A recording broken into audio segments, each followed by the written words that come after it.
ইছলাম ধৰ্মৰ এজন পবিত্ৰ সেৱক হিচাপে বাণী হজৰত বিশ্বনবী হজৰত মহম্মদে আমাৰ বাবে লৈ আহিছিল তাৰো কথা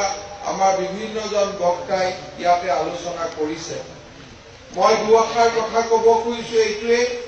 যে পৃথিৱীত যিমান ধৰ্ম আছে, হিন্দু ধৰ্ম আছে, খ্ৰীষ্টান ধৰ্ম আছে বা আন যিমান ধৰ্ম আছে, এই ধৰ্মবিলাকৰ গোটেই ধৰ্মবিলাকৰ ভিতৰত আটাইতকৈ শিক্ষা আৰু জ্ঞানৰ ওপৰত আটাইতকৈ গুৰুত্ব দিয়া ধৰ্মগ্ৰন্থখন হ'ল পবিত্ৰ কোৰাণ শ্বৰীফ। পবিত্ৰ কোৰাণ শ্বৰীফত প্ৰথম শব্দটোৰ পৰাই শেষলৈকে এই পবিত্ৰ কোৰাণ শ্বৰীফে জ্ঞান আৰু শিক্ষাৰ ওপৰত আটাইতকৈ বেছি গুৰুত্ব দি আহিছে। আৰু এই পবিত্ৰ ইছলাম ধৰ্মৰ এজন পবিত্ৰ সেৱক হিচাপে, এজন সদস্য হিচাপে এই যিটো জ্ঞানৰ যি পৰম্পৰা বা শিক্ষাৰ যি পৰম্পৰা, ইয়াক ধৰি ৰখাটো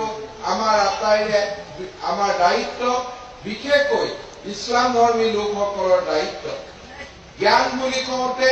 আমি সকলোৱে জানো যে আমাৰ বিশ্বনবী হজৰত মহম্মদে জ্ঞানৰ বাবে ইছলাম ধৰ্মী লোকক প্ৰয়োজন হলে চীন দেশলৈ যাব কৈছিল আৰু তেখেতে ইমানলৈকে কৈছিল যে এজন জ্ঞানী লোকৰ কলমৰ যি মূল্য, সেই কলমৰ মূল্য এজন শ্বহীদৰ মূল্যতকৈ, শ্বহীদৰ তেজৰ মূল্যতকৈও বেছি। তেখেতে জ্ঞান আৰু শিক্ষাৰ ওপৰত আটাইতকৈ বেছি গুৰুত্ব দিছিল আৰু সেইকাৰণে আমাৰ যি এই মাদ্ৰাছা, আমাৰ যি পবিত্ৰ যি ইছলামিক শিক্ষাৰ যি মেইন কেন্দ্ৰ, এই মাদ্ৰাছাবিলাকৰ পৰা জ্ঞান আৰু শিক্ষাৰ এটা ডাঙৰ পোহৰ সমগ্ৰ সমাজখনত বিয়পাৰ আজি প্ৰয়োজন আছে। আজি আমাৰ সমাজখনত আটাইতকৈ প্ৰয়োজন হৈছে যে আধ্যাত্মিক শিক্ষা। আমাৰ সমাজখনত আমাৰ মানুহ আগবাঢ়িছে, মানুহৰ গাড়ী হৈছে, মানুহ প্লেনত অহা যোৱা কৰিব পৰা হৈছে,